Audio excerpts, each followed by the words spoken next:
Welcome back, everyone. I have Dr. John Lieurance with us here today. Hi, John. Can I call you John? Dr. Yes, Lieurance? you can. Thank you Hi. so much. So good to have you. I first came across your work a few years ago through my actual podcast producer of this podcast who had mentioned your work. And I'm so glad to finally connect with you. And the first comment I made when I saw your background was that it looked like a Palladian space portal. So sounds like we're already aligned. So Yeah, let, absolutely. Well, like I said, that was the point, is to create a container. So when I'm working with patients, we have the energy on my side for, a healing environment. Amazing. I can't wait to get into it. So let me tell the audience a little bit about you. So John Lieurance is an author, physician, lecturer, scientific advisor for mitozen.com, and educator to those seeking vitality, longevity, and enhanced consciousness. Dr. John Lieurance has 30 years of experience in functional medicine, holistic neurology, and naturopathic medicines. He has been a guest on many top biohacking and health and wellness podcasts, such as Ben Greenfield and Luke Story, amongst others. His interest is in connecting with what he calls the three legs of the stool: vitality of the body, mind mastery, and a direct experience of God. Using science and ancient wisdom, he aims to connect these dots in his own journey to become the best version of himself in this life. So, and there's a lot more, but I want to hear your story. How did you get into this work that you do? Like you have numerous backgrounds, different kinds of degrees, chiropractor, but then you're, offering these plant medicine supplements and doing interesting work, including some ketamine. I'd like to know your story. Did you know you were going to be on this path when you were, 15 years old? Yeah, I had no idea. Up until, I would say, I was about 18 years old. I was actually I had a lot of anxiety surrounding what I was going to be when I grew up, right? Like what career choice was I going to have? And then I got into a car accident, and my mom said, you've got to go see my chiropractor, because she thought I might have a lawsuit and blah blah blah. So I went to the chiropractor, and I was just impressed at these particular chiropractors. Just really had their stuff together. They had a really sharp business model. They were very professional. The staff, the clinic. So I was like, this is a career I think I could follow. And so I started on that path and became a chiropractor. And then not too long after that, went back to school for naturopathy. And I do a lot of what's called functional chiropractic neurology. And this has been kind of the technique that I've used from early in my career. And if you really look at, I think, chiropractic, and you look at especially a lot of the work that we're doing in functional neurology, it's a very extremely refined form of like biohacking, right? So it's like you're able to understand the nervous system and understand the human body and physiology to an extent where you can use your creativity to figure out like how you can help repair people. And so it's not, we don't the education within this is not, hey, somebody presents with this, you're going to do, and then they're going to get better, right? To use this herb or use that. I mean, there is a lot of that, but it's really more of, this is the way that the nervous system works, this is the way the body works, and there are a lot of ways that you could probably fix this person, right? And so um, this lends itself to just being incredibly creative as a physician, and I think that's really been a real shining point for me, to be able to kind of venture into a very different and unique kind of way that I work with patients. Um, and it's always interesting to have clinicians come and follow me and have some of their surprise on some of the ways that I'm doing things. So I get just so used to this as just being like this day to day thing that we're doing. But one of the things that we do that's really unique is we do this cranial treatment called functional cranial release. And I found there to be some incredible spiritual and even like, ceremonial aspects to expanding the cranial structure and removing different um, basically adhesion patterns that prevent the the full expression of this movement of cerebral spinal fluid, which activates the pineal. So anybody that's been following like Joe Dispenza, um, he talks about so that there's a pressure that's happened. Like if you do these different meditations where you pull up your root and you're putting pressures into your spine and then using your breath, you're able to like activate your pineal because the pineal has these crystals, like they're like crystalline cellular structures that when you put pressure on them, they literally produce energy and it activates the pineal. And then the pineal is able to perceive different sensory experiences outside of the normal sensory organs, which would be as if you're experiencing like a deep connection with all things, with a mystical experience, with feelings of like tremendous love and gratitude and states of bliss. And this is ultimately, I believe, where a lot of us are striving to have more of those experiences in our life and to connect more with that, which some people would call heaven, the quantum, the morphogenic field, Allah, God, all of those words kind of describe this non-physical energy that is creating everything in existence. Wow. This is beautiful because I actually went to a Joe Dispenza workshop 2 years ago.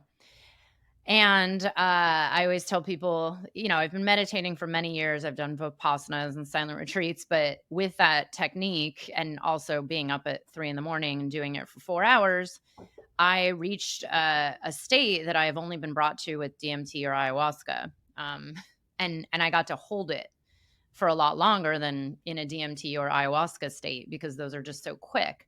So Yeah. I actually really love this, and I had not thought about this the spinal fluid, but even I go to a body worker somewhat regularly, and every time I leave there, I always say like I feel like I'm completely tripping. I Mm, mean, everybody says it to him, and he's not even doing that much either, And it's like, how do you explain this work? yeah. Um, so, but let me ask, you have all these really interesting plant medicine formulas, and now you'll put on a conference about psychedelics recently and do some work around the medicine. I'm curious, when did, entheogenic medicines come into your life, and how did that shape the work that you do out there? Well, I grew up in Hawaii, and my first mushroom trip, I was 11 years old, and so I remember waking up at like it must have been 3 in the morning and taking riding our bicycles up to the cow pastures and with our flashlights, super like lots of dew. It was like super like foggy, mystical. And we picked a bunch of mushrooms and blended them up in with orange juice. That was the best I could think. It was my job to go home and get this stuff ready for us to consume.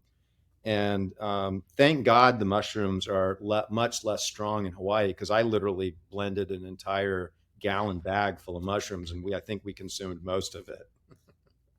Oh, And then we got on the bus and we headed to Ala Moana Center, which is downtown. And the mushrooms started kicking in on the bus. The bus was too crowded, so my friend and I couldn't sit together. So I was sitting next to this older Asian woman, and I was trying not to laugh. I was trying so hard not to laugh because the engine of the bus was just so funny to me at that time. Right? It was making these like funny sounds, and I was just abrupting and laughed. And then I was like, "Oh!" I'd pull it in, and I'd look around, and I noticed like everyone was looking at me, and I couldn't wait for us to get to our destination so I could get off that bus. my God. And I'm 11 years old, and we experimented with psilocybin mushrooms a lot, over probably through high school in Hawaii, and then I kind of got away from it. I moved away from Hawaii, um, and I'd experimented at a really young age with LSD as well. I mean, drugs were just like very part of the culture in Hawaii back then. It wasn't like it is now. So it was very free.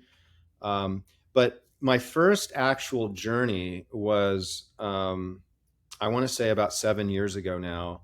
And this was absolutely profound for me because I had an eye mask on, I had music playing, I was laying in a bed, and it was just a complete inward journey. And I mean, all of my angels came out, the downloads that I had, I couldn't even believe most of the downloads that I was getting. They were almost fi- like fictional, like how could this happen? And like literally these things are happening to me, and um, it was just magical. I had another experience not too long after that where I lost a loved one, and the intention going into that experience was to reconnect with my best buddy Tim Brown, and I did, and I had all this information for his family. Um, Actually, he's Ben Greenfield's cousin, right? So I had all this beautiful downloads for the Greenfield family, and that's how I got to know Ben Greenfield was actually through the process of this best friend passing of cancer. Wow. And then, so tell us a little bit about what it is you do, because there's so many aspects of this work, and I think a lot of people, unless you're really into biohacking or have looked around at your work, maybe don't know what it is. Because again, when I discovered what you were up to, I was like, wow, these are really interesting supplements, or I don't even know what to call them, plant medicines, and I had not seen anything else like it out there. And I'm curious how this all came into play and how you integrate it into the work that you do. Well, it's been a process of me getting, after experiencing, these psychedelic journeys. I started training, and now I facilitate myself. And as you had mentioned, we have some ongoing ceremonies and programs here called Into the Mystic. We just did one in collaboration with Pavel, who's this really well-known DJ, and he just incredible breath work, like deep extended breath work, and then ecstatic dancing and the music. And so we host different people for more special events, and then we have pretty regularly we do small groups where we take people through different IV protocols with things like methylene blue and intravenous laser, vitamin C. The balloon adjustment is done in a very specific guided meditation and ceremony with intentionality. We have oxygen therapies. And then we have people go through an hour and a half breathwork session before we actually lay them down. And it's just a very deep preparation before they do their ketamine experience, which is about 45 minutes to an hour.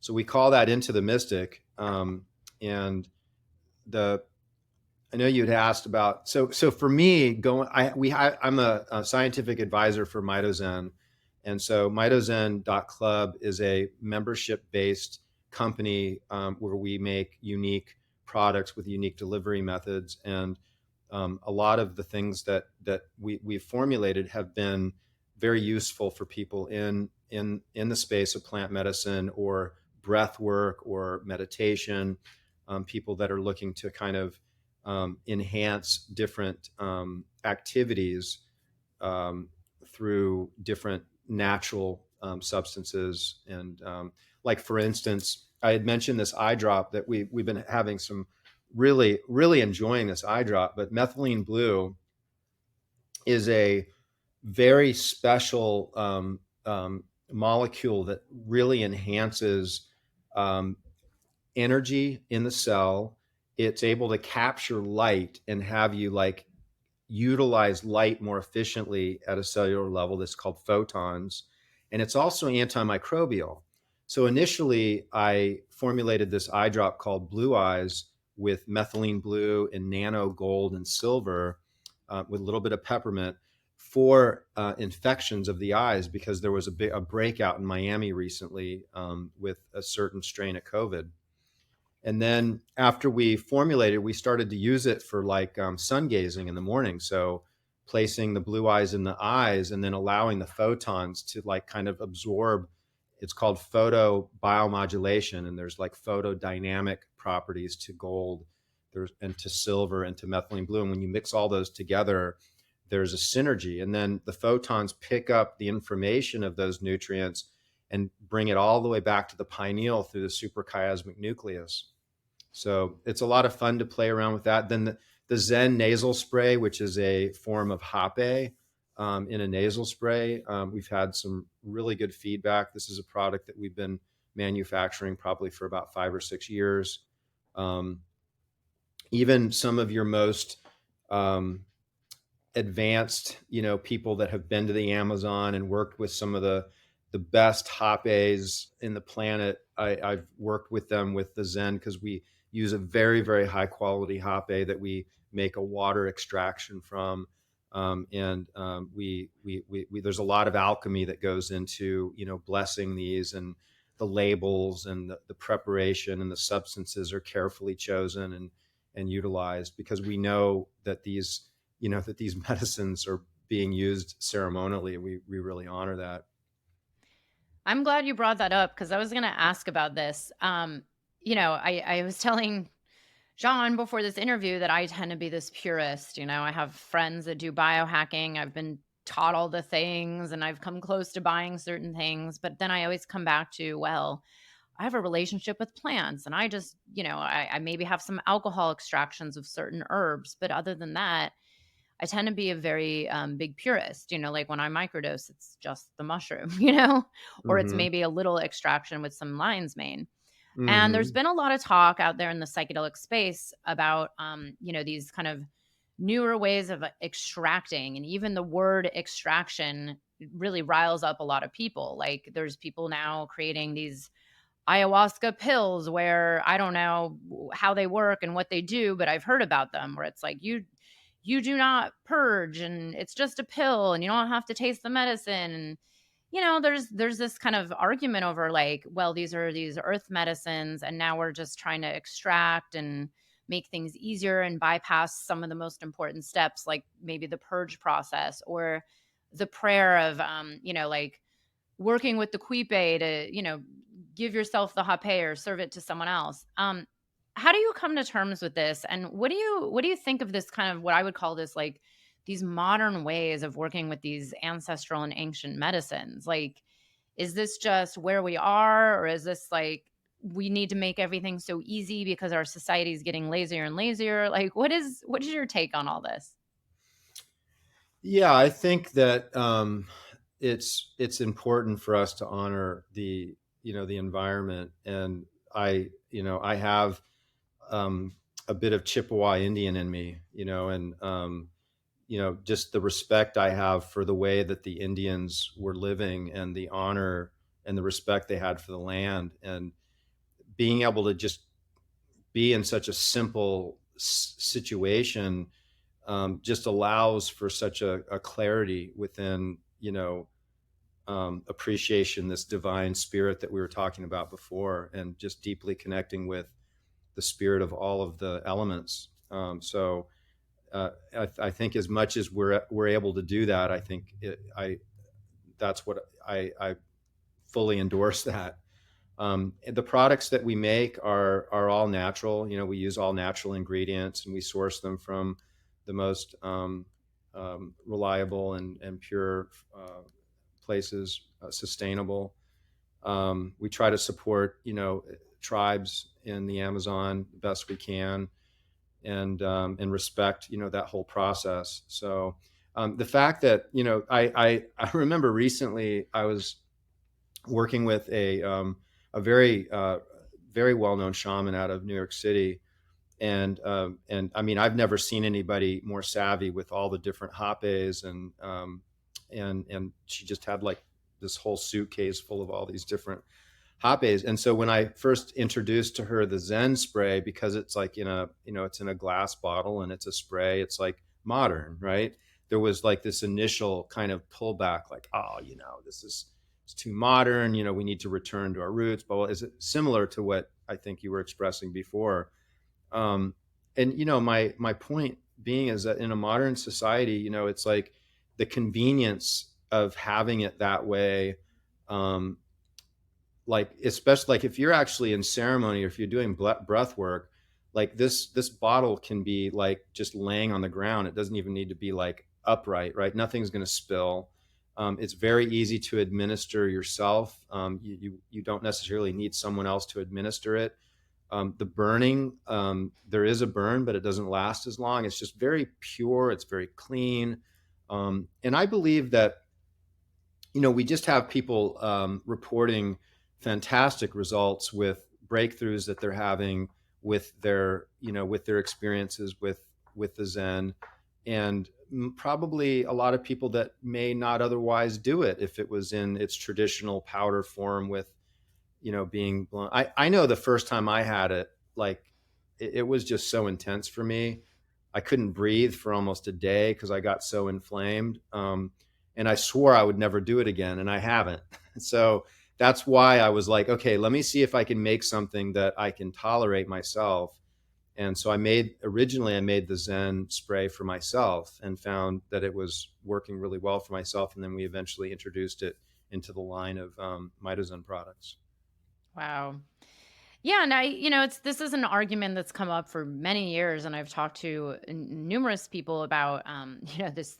There's so many people that say like these medicines are only indigenous to these certain people, and they should just be left there. And then it's like, well, look at our world, look at the people that are suffering, look at, where the earth is, and what we really hopefully need to hopefully potentially solve some of the world's problems. And so, my theory has been like, well, maybe the more people that work with these medicines and start to wake up, maybe we can actually create a larger scale change on the planet. So Hmm. there's been this argument over, this, is it for everybody? Is this, the modern way? Is it okay to, maybe some people only can take an ayahuasca pill and not purge, and maybe that's okay. Right. It's been this dance of really questioning, like, how do we, keep these traditions but also make it more available for the masses, and for, like, the larger intention here, which I mean, I don't know, my intention is like, well, maybe we can have a mass global awakening where we can start doing things differently, instead of going towards mass extinction, which, who knows what's going to happen. Well, But I that's wonder, that's yeah. exactly that's exactly my point, is that, like for instance, look at, the old school health nut, right? The tree hugger, the granola, like that was really the hippie, it's kind of the outcast, right? But then you change the name to biohacker, and then it's like all of a sudden it's really sexy, that name. And look how many people have gotten involved with being healthier and starting to do things that are going to enhance their health and well-being. So the same thing within the world of plant medicine is happening. And then there's the same resistance to this modernization of, and it's the evolution, right? So, I mean, you could look at even a lot of these ancient Amazonian traditions, and I bet you within their tribes, there's levels of like, it used to be done even different. And like now they're bastardizing it to do it this way, right? So it's all a matter of perspective. I think that the main thing is, to your point, is that we are spreading this in a way that is acceptable and that people can begin to experience something outside of, this ego based life, and just crack some things open where we can start to get into our leadership. We get some people in Washington, D.C., and some of the other higher level aspects of other countries where people start making a shift where it's about the community, it's about the us and not the me. And until we do that, this is just going to be the same old, the same old, same old. So if it's just about the money, it just doesn't work. I mean, democracy works, but it has to be, the one caveat is that people have to do the right thing. And so people aren't doing the right thing, right? So it does work for people to be motivated to promote their business and to be successful with their business. But the problem is that it's set up, especially in like the pharmaceutical and big agriculture. It's just not, it's not set up where it's friendly for the health and well-being of the populations. Oh yes, and that was actually going to be my next question. Because I have some friends that are these super biohackers. Like, I have a friend that won't actually look at her phone during certain hours and has the red lights, and makes me turn off the Wi-Fi whenever she's over. I mean, it can get a little excessive, and but then I also understand it. And then sometimes I come back to this place of like, what's the point of it all? Like the methylene blue, or this kind of higher dose melatonin. Because I even struggle internally with like how I take care of my health and wellness. And I'm like, well, is it so that I live longer, or is it that I just feel better all the time? Or, like, why are biohackers biohacking? And then I start to question, like, what kind of world do we live in where we need to do all these things to just like be healthy? I'm like, maybe if I just go live out in a mountaintop where nothing's around and there's no wires and no 5G and no nothing, like maybe that's the solution. Although there's not many of those places even left. But, when you kind of come down to the kind of business you have and the work you're putting out there in the world, what is the intention of it all? Like, I'm just curious, like, what do you stand for, and where do you think this is all going in the world, like on a mass scale? Well, as an artist, I love to create, and I think most people find that to be a passion for them, is to create something, right? So for me, um, I love creating relationships with the patients that come see me. I love um, the the mysteries of figuring out what's wrong. I see some of the most difficult. Usually, people have seen like 15 to 20 doctors before they find me. Um, I love like discovering different modalities and combining them together and formulating different products for mitozen. So the creative aspect is just, and so it's fun. Like I think that we should all be enjoying and having fun in our life, and I think that having humor and contributing to others, that I think most people find to be extremely empowering, is when you're in a position where you can help other people, which I'm extremely fortunate with. Pretty much most of the things in my life is there's an aspect of helping other people.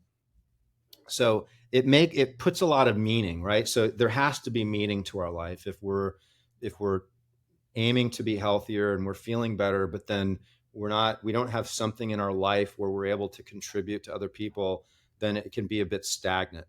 And so you've got to find that. For you, you have this amazing podcast. You're helping people discover new people and new strategies and ideas, right? That has to feel good. Hey everyone, just a quick break to remind you that the True Path Entrepreneur Group Mastermind Program is open for enrollment now. We start at the beginning of 2024 in January, but we are starting to take applications now. If you'd like to learn more, you can check out the mastermind webpage on my site at bethaweinstein.com/mastermind. This is a 12-month group community-oriented mastermind program where you learn how to start, grow, and get clients in your business so that you can help more people, make a difference in the world, and do work that you absolutely love. This mastermind program is designed for new and early stage coaches, healers, psychedelic entrepreneurs, therapists, and anybody who wants to do transformational work in the world and wants to learn the exact steps you need to know to grow your business to the next level, to be able to share your unique medicine and make a difference in the world. So again, that's bethaweinstein.com/mastermind. The True Path Entrepreneur Group Business Coaching Mastermind Program is open now. Yeah, and I think you're right. It's interesting because we keep hearing about, especially in the psychedelic space, people are turning to psychedelics to find meaning and purpose, and like, we all hear this on the mass media. People are depressed, people are anxious. Here's your solution, just microdose and you'll feel better. But then really, like, what is at the root cause of all that? And that's what I say. Great, psychedelics might make you feel a little better, but they'll actually help you start to see what's actually at the root of the depression, or the root of the anxiety, or the root of feeling like life is meaningless, or just existential questions of like, why are we even alive when there's just war and problems and everything seems to be in chaos?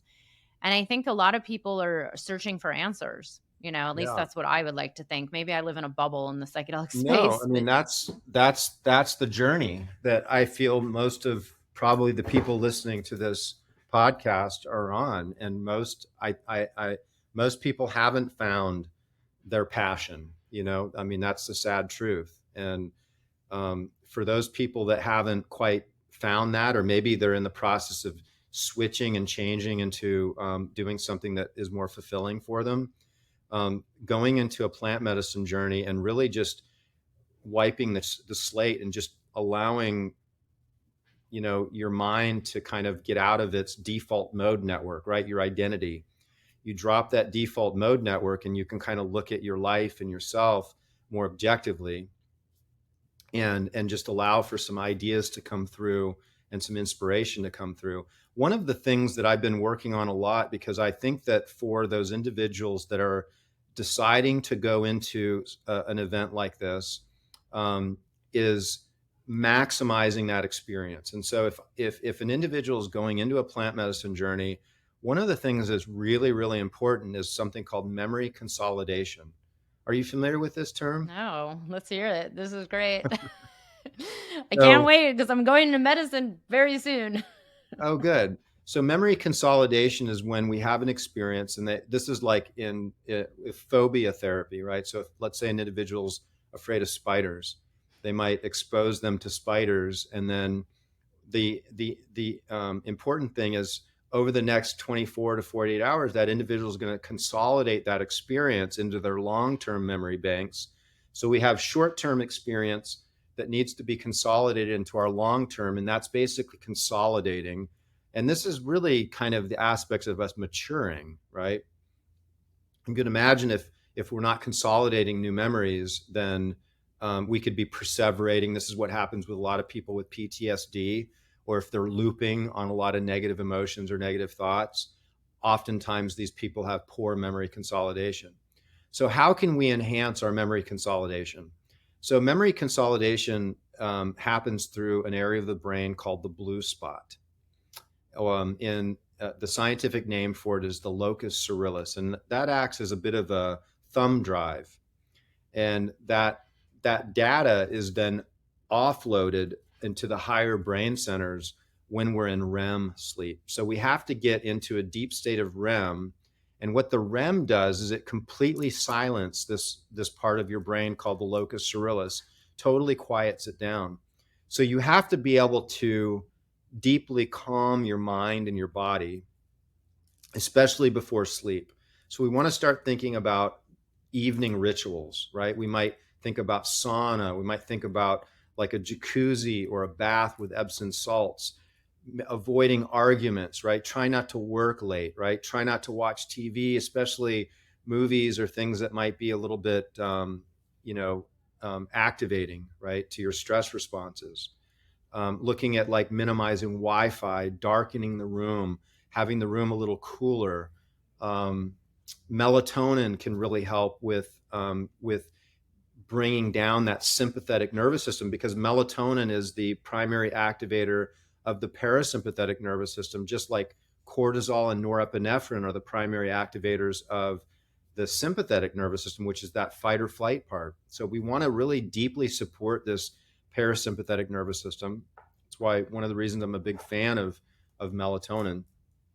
But then there's also this substance called methylene blue that we touched on a little bit before, and methylene blue has been shown to enhance memory consolidation because its impact to support mitochondria is so powerful. And this little area in the brainstem called the blue spot or locus coeruleus is really sensitive to low energy levels. It actually needs quite a bit of energy to do this like calming action in order to like transfer this data. So they've done studies where they dosed methylene blue even one time after a phobia session, and it increased memory consolidation quite a bit. So my suggestion would be for a psychonaut or someone that's going into a medicine journey would be to start looking at really hacking that sleep, right? You, especially after the event. So sometimes deep sleep is difficult, and that's why a really large dose of melatonin might be really helpful that evening, especially if it's like MDA or MDMA, because it's very difficult to, to go to sleep. Um, and then consider taking a dose of methylene blue for 1 or 2 nights afterwards to improve that memory consolidation. I think people will probably enhance their overall long-term benefit. Whoa. And it doesn't have any contraindications with certain medicines at all, or because there's The theories. SSRIs, Yeah, yeah. Well, yeah. So the methylene blue can get you in trouble if you take a large dose of methylene blue and you're on SSRIs. The dosages where people really ran into problems were like 400 to 500 milligrams. Um, so I do know firsthand that there has been a number of people's experiences with methylene blue and MDA and MDMA with no problem, but it's more on the lower dose of the methylene blue. You don't need a lot in order to enhance memory consolidation, even like 25 milligrams. So if you take it before you go into any ceremony, it's incredibly neuroprotective, which can be really great, right? Because that could really minimize that hangover, that kind of like brain foggy, depression, lethargic hangover, doing something neuroprotective. But I actually think that something even better than the methylene blue prior to a medicine journey would be taking some plant polyphenols like quercetin, curcumin, fisetin from strawberries, sterile stilbene from blueberries. These are like these bright colored extracts that are used in Ayurvedic medicine quite a bit. So we have they don't absorb very well orally, but we have a suppository or a bullet called Lucitol. And I originally designed Lucitol for football players, and because one of the things that these plants do is they downregulate inflammation in the brain, so they're very neuroprotective.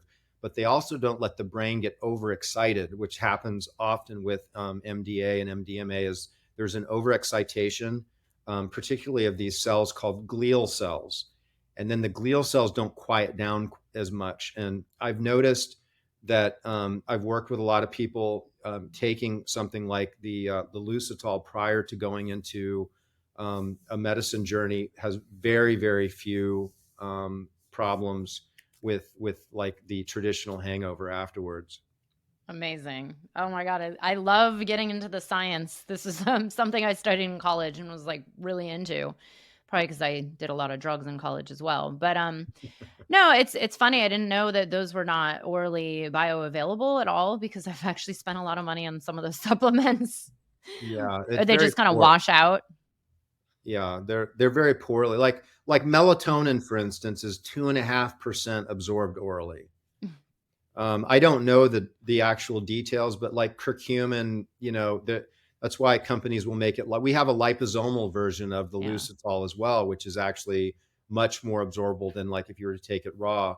But ideally, like I think rectal delivery, it Mm. bypasses the liver, and it bypasses a lot of the digestive acids, and so that delivery method is like kind of like almost close to if you were to do an IV, and we do curcumin IV. We have curcumin that we get from Germany, and it's very good with blue light. Blue light is very photo dynamic with curcumin, and so we have a protocol where we'll IV curcumin, and then we have like this intravenous light that's blue, and boy, that just down regulates inflammation in people's body like crazy. It's amazing. This is incredible, and I'm sitting there going, "You're right." Because even certain supplements, I have an amazing herbalist that I'm very grateful for, and supplements and also things like drinking ayahuasca somewhat regularly or going on a dieta where you're just really ingesting a lot of medicine. There are a lot of talks of, this is not so great for the liver to be constantly processing a lot of these, and there's even Mm, talks of psilocybin, right. especially with people that are working with a lot of psilocybin on a very regular basis. So I find that to be fascinating. I'd never thought of that, and that makes sense. And honestly, like, hey, it sounds kind of easy too. Yeah. Well, so my biggest suggestion for liver protection would be glutathione. Mm. And so a healthy liver produces a lot of glutathione. It's very, like if somebody came to me and they had hepatitis, um, I would start them on glutathione. Glutathione is another one of those substances very poorly absorbed orally. NAD is another one that we make a suppository of that is wonderful in a rectal suppository. But the glutathione, it's antiviral. It's got viral protection aspects. It's detoxing.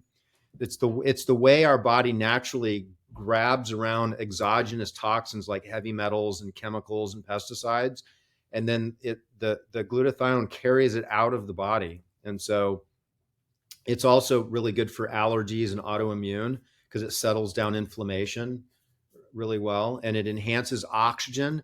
And glutathione is one of the sleep promoting substances, along with another substance called uridine. And that's why we have a mixture. We have a product called Sandman, which has both glutathione and melatonin, and people find that to really help them sleep. This is so fascinating. I'm like, all these substances, they just sound so psychedelic, but they're not. And I'm glad we're talking about it because it's actually come up for a lot of people. I mean, there's a few people out there starting to talk about when you're on this kind of medicine path or you're a facilitator, or, I don't personally work with a lot of synthetics, but if you're one of those people that does, there's a lot of effects on the body. And then I think people don't think about, like, even ketamine. There's this is supposedly not good for the It's bladder, and people who are now taking and the it liver. weekly. Yeah. Well, and that's where I even said to you before this podcast, I've been kind of questioning how I feel about ketamine therapy, and I put it in quotes because I've now met more and more people who are just getting the ketamine lozenge prescription. They're not actually getting therapy. They're just taking ketamine once a week as if it's any other antidepressant or mood stabilizer. And I kind of wonder, like, how is that really helping? Is that just a different kind of way of dissociating? And you know, what are we really getting to the root of all this? And then also, it's not so great for your body, right? And Well, I it's think the difference between a medicine and a drug, right? So a medicine, we take a medicine so that we can remember, we can get more connected, right? Where, you know, the drug is to forget, right? We take alcohol, cannabis, a lot of these different substances people will take. And it sounds to me, and I agree with you, there's a lot of people that are taking ketamine to just kind of escape their normal life. They just have a stressful day. They get home and they just want to just like zone out, right? And ketamine can be really good for that, right? Um, and ketamine um, in a ceremony with the right set and setting and the right intention can be a very, very powerful medicine because it does two things very powerfully. One, it dissociates you from your story, right? Your ego. You disidentify with the you, right? And then it ramps up something called BDNF, which is brain derived neurotrophic factor, and this aspect of neuroplasticity where you can get these very, very powerful changes in your brain. Now you have to be careful if you're just going out there and you're doing, kind of stupid things while you're taking ketamine. Just remember, you're like deeply ingraining this into your nervous system, right? So you might not want to be doing things like watching porn when you're doing ketamine because there's a lot of crazy negative things that can happen to your whole dopamine systems. You might not be wanting to do things that would be supporting any type of a negative aspect that you wouldn't want to reinforce, right? But there's also like some really creative ways that you can use ketamine. Like you can do small doses and do different athletic based movement patterns, or yoga if you're looking to like stretch certain muscles. Like you can actually use some of the neuroplastic aspects of ketamine in light doses to enhance some physical aspects of the body in addition to some of these mental emotional um, afflictions that people take it for. that's fascinating. And by the way, I don't think enough people are discussing that out there because this isn't really talked about. When I say that, it's like the mass media. The media is just like, oh, ketamine, it cures PTSD in veterans. or, get rid of your depression with ketamine. But and I know this because I actually have more and more clients who are psychedelic integration coaches who have been telling me that they're getting people that have been working with a lot of ketamine that are actually not getting support. And they reach a point where they realize, like, well, actually, nothing's changing. And then they're having problems integrating this work they're doing with the ketamine. So it's been good for them and their businesses, but it's also like, wait a second, now ketamine's so widely available, and you can order it online, have it shipped to you. But, like you said, if you have the right setting, you have maybe certain intentions and protocols and hopefully integration support, it can be a lot more beneficial than just taking a lozenge to escape feeling something, which is Beth, another really, Mhm. I agree, totally agree. Another amazing aspect of ketamine. It's a anesthetic, right? We actually just put somebody into a deep ketamine experience while we were pulling his bone marrow because we did a Mm. rotator cuff repair. Oh my God. So we have an In Harmony, the In Harmony mattresses, the cushions that vibrate. Mhm. I've seen So them. Craig Goldberg, shout out to Craig Goldberg in Harmony, love their products. So we've got this, it's called a practitioner, and it's laying on the treatment table, and he's got the earphones on. He's listening to this beautiful, I think we had like frequency 417 with like didgeridoo, and he's just like in it. And we used a lot of lidocaine, so we went into his pelvis, so we numbed everything up. And of course, I talked him through this before, and he didn't even feel it. So we pulled his bone marrow and then turned him on his side, and then under ultrasound went in and injected all of these different rotator cuff tears that he had. And this is something that we do quite regularly for sedation. They use this in the hospitals as well. Um, so and it was ceremonial for him. Of course, we're like holding space as practitioners, voting his victory with this procedure, and I think that really makes a big difference, and it's probably the way medicine should and will be practiced in the future. But the the ketamine is widely used in hospitals as sedation. Okay, and what's really safe about it in comparison to all other sedative drugs that are for sedation is that it actually increases respiration, where most of them lower it, right? Which makes it very dangerous because people will stop breathing and they become hypoxic. So the point being is that if you are a breathwork person, you are going to love to do deep breath work with ketamine because it is so easy. It's so effortlessly to just really push yourself. So I believe that anybody working with ketamine therapy, whether you're a physician and you're doing this out of your office or in another way, you have to be incorporating deep breath work experiences with it because it just lends itself to it, and it works so well for transformational experiences. Mm. This is so fascinating, because this is a whole new conversation I have not had with anyone else over these years. And I'm curious, you mentioned this, like, this might be the way that medicine is practiced in the future. Where do you think we're going with, this psychedelic industry, this, legalization, decriminalization, the interest with the public, the maybe new techniques? Do you ever think about where the future is in the psychedelic space, and where is this all heading? And I'm curious how you feel about legalization, decriminalization, and if it's heading in the right direction. Well, so there's this point of like, okay, waking up, using psychedelics to wake up.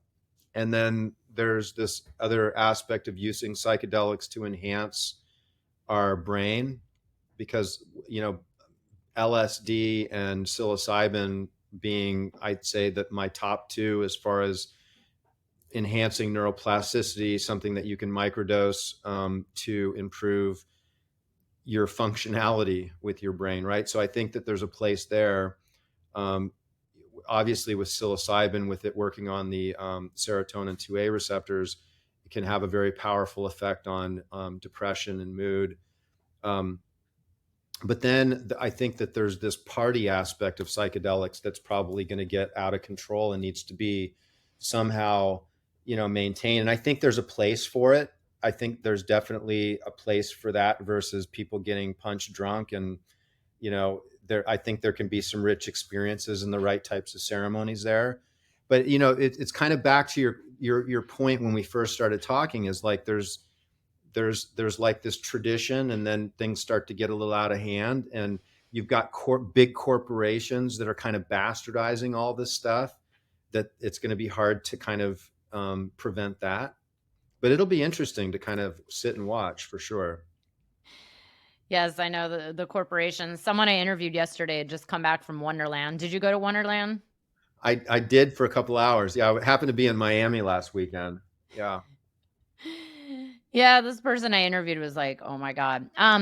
Just cuz it is kind of eye-opening to see where this is all going. It's kind of everybody's jumping in and dropping money in, and now there's regulations, and in Oregon it's kind of it's been weird to see how it's going, and it's all so new, even though it's not new, it's ancient. But this kind of industry, and kind of like big pharma, like now there's big companies that want to get into it and regulate it, and who knows what will happen. But this is fascinating that there's more and more people like you out there trying to do these interesting kind of ways of working with psychedelics, talking about the awakening, and then also the body and your health and wellness, and also this brain protecting mechanism, which I had never thought about, but it totally makes sense.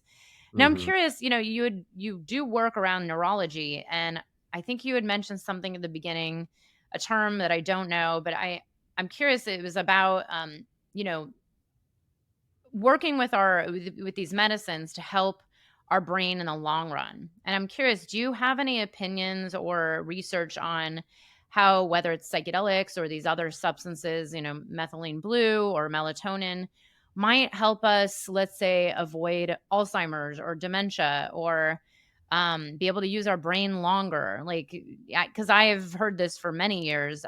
When I first met Amanda Fielding, talking about how she thinks LSD is going to lead us to the cure for Alzheimer's, Oh, Um, I don't think so. I think like Alzheimer's, they've absolutely discovered the cause of Alzheimer's, and it's um, so we're all battling this battle between the outside world and the inside world, right? So we have bacteria, fungus, viruses. There's microbes, right?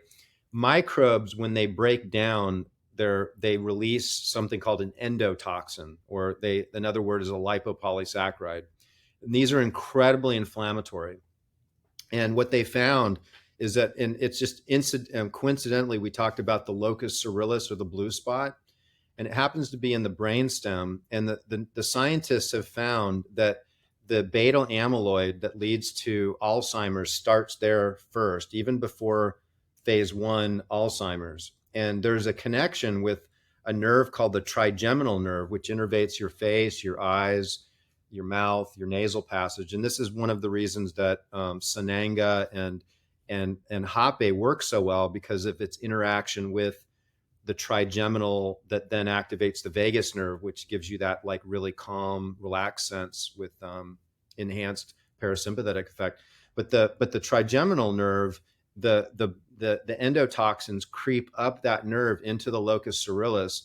And so if we don't take care of what I call our doorways, our nasal passage and our mouth, and then of course our colon is really important, then we're not going to have this entry into these pro-inflammatory substances, which then what the body wants to do, the brain wants to encapsulate these toxins to protect them from continuing to activate the immune system within the brain, right? So you have alpha synuclein, which is for Parkinson's. You have beta amyloid, tau. These are all tau proteins, which like head traumas can cause this. And so these encapsulated toxins are the proteins. So then we look at the proteins and say we have to do something to get rid of the proteins. But the proteins are a reaction to the toxins. So the real upstream goal is to let's minimize the toxins that are making their way into the brain, and therefore reduce the need to encapsulate these with these proteins. So taking care of your nasal passage, that's why we're big proponents of this glutastat nasal spray. Essential oils are by far the best way, because they break up something called biofilm. And so the biofilm's like this sticky, resiny type of material that protects the microbes. So we use this glutastat nasal spray that has oregano, sage, clove, bay leaf, and it has essential some um, um, um, silver and NAC and glutathione. And then there's a product I call Bocazen, which has oregano, clove, ginger, me, um, let's see what else it has. It has um, thyme, it has cinnamon and clove. And so it's kind of spicy, you know. And so when people take this, it's like, wow, right? But you know what's really interesting, and the reason that I really love it is that when you do the Bokazen, you get that afterglow similar to Hape. You know, like you're when your nasal passage burns. Well, after the mouth is done burning, you actually have this really calm, nice afterglow feeling, which is kind of like a bonus. It's And like, that's all through that trigeminal nerve. You know, it's the same. You know, it's the same thing. But we got to take care of our gums, right? You know, flossing, brushing, and then using these essential oils afterwards is really important. Doing some sort of a spray or neti pot, I think, is going to be a really great strategy, along with preserving all the network and the connections with things like LSD and psilocybin. But I don't think that psychedelics is going to be the answer. like the quick fix. Wow, this is incredible. So I want to hear, what do you have coming up, and what's, where are you heading with your business over the next year or two? Like, what's your future plan? Where can people get involved or work with you or find what's happening with you? So I've been doing a lot on Instagram. My Instagram is Dr. John Lieurance, and I also have a website, drjohnlieurance.com. Um, and I'm looking at doing an event, a bigger event with Pavel in Austin sometime early next year.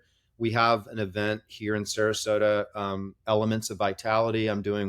We've got Mariel Hemingway and Ben Greenfield and the Admiral Doug Fears, and a bunch of other people coming in. That's going to be December 8th.